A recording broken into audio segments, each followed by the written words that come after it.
October 27, 1962. Human civilization stands at the absolute precipice. Across the globe, commanders at remote launch stations stood ready to activate an arsenal capable of killing hundreds of millions of people within hours. Following the Second World War, the globe fractured along an ideological fault line. The United States and the Soviet Union emerged as rival superpowers, each armed with atomic weapons. Their relationship was governed by mutually assured destruction, a doctrine guaranteeing that if one side launched a nuclear strike, the other would retaliate with equal force, ensuring total annihilation for both. This tension was physical. Across Europe, heavily armed borders divided Soviet and American forces. Tanks faced off across concrete barricades in divided cities, with thousands of troops permanently stationed on hair-trigger alert. The architect of the Eastern Bloc's aggressive, forward-leaning defensive posture was Soviet Premier Nikita Khrushchev. He viewed the vast array of American military bases surrounding the Soviet Union as a direct, existential threat and looked for opportunities to level the strategic playing field. Because mutually assured destruction linked every border dispute directly to Washington and Moscow, any localized skirmish between opposing forces carried the absolute certainty of triggering a global nuclear exchange. The balance of power shifted sharply in 1959. Fidel Castro's revolution successfully aligned an island nation just 90 miles from the Florida coast with the Soviet Union, placing a committed communist ally directly in America's backyard. In 1961, the United States sponsored the disastrous Bay of Pigs invasion to overthrow Castro. The operation failed quickly, leaving Castro with a legitimate fear of a full-scale U.S. military invasion. To ensure his survival, he sought ultimate protection from Moscow. Khrushchev responded with Operation Anadyr. This was a strictly covert deployment of nuclear missiles and tens of thousands of Soviet combat troops directly into Cuba. For Khrushchev, it was a proportional countermeasure to the U.S. Jupiter nuclear missiles already stationed in Turkey, aimed squarely at the Soviet Union.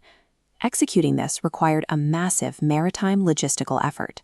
Dozens of Soviet cargo ships smuggled heavy nuclear armaments, missile erectors, and troops across the Atlantic Ocean, maintaining strict radio silence and deceptive manifests to avoid detection by Western intelligence. The successful deployment of these weapons erased the geographic advantage the United States had held for a decade. By completing Operation Anadyr, the Soviets placed the American mainland within a 5-minute striking window of nuclear warheads. The Soviet veil of secrecy held until October 1962. High-altitude American aerial reconnaissance flights passing over the Caribbean finally pierced the cover of the Cuban jungles. Analysts reviewing annotated aerial reconnaissance photographs of San Cristobal, Cuba, confirmed the distinctive footprint of Soviet medium-range ballistic missile sites. The images clearly identified missile erectors and oxidizer tank trailers, proving these offensive installations were rapidly approaching full operational readiness. President John F. Kennedy immediately formed a top-secret advisory group known as the XCOM. The room quickly fractured. Top military commanders and several civilian advisors demanded a preemptive military airstrike to destroy the sites before the missiles could become operational, a move that carried a high probability of Soviet retaliation. Kennedy rejected the airstrike. Instead, he opted for a naval quarantine, a blockade designed to physically halt any further Soviet shipments to Cuba. This choice bought critical time for diplomacy, while making a clear demonstration of American resolve. The diplomatic confrontation played out on a global stage at the United Nations. The United States publicly challenged the Soviet ambassador's denials by displaying the undeniable spy plane photographs directly in the Security Council chambers. Kennedy's quarantine effectively ended the period of covert buildup. The crisis was now a highly public military standoff, and the responsibility to make the next move fell entirely on Moscow. On the quarantine line, raw military tension replaced political maneuvering.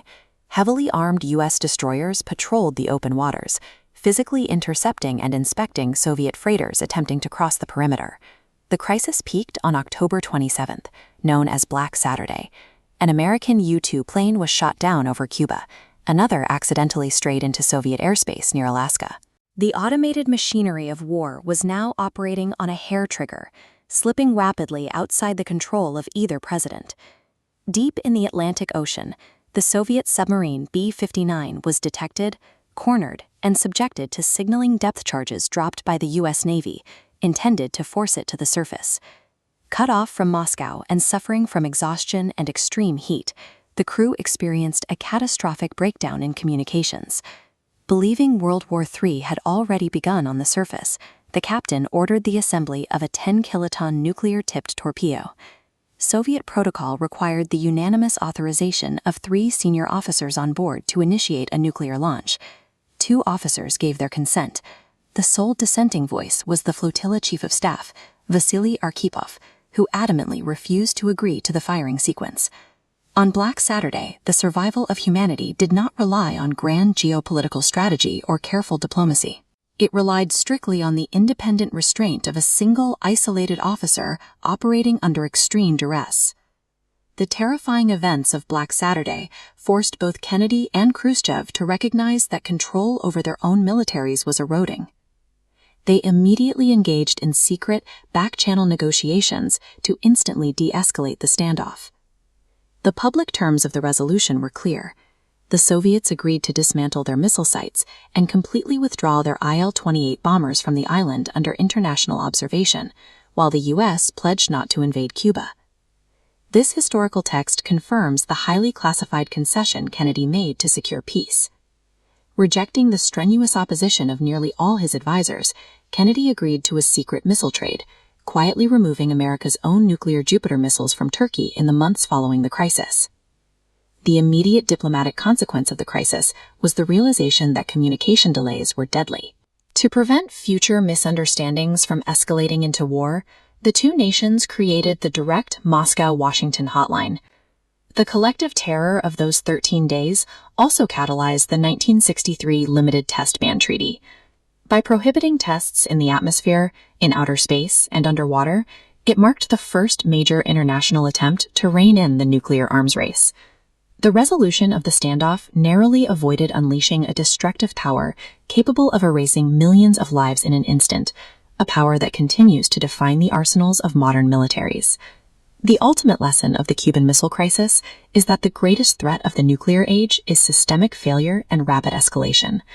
As long as these weapons exist on alert, the events of October 1962 remain a vital blueprint for our continued survival.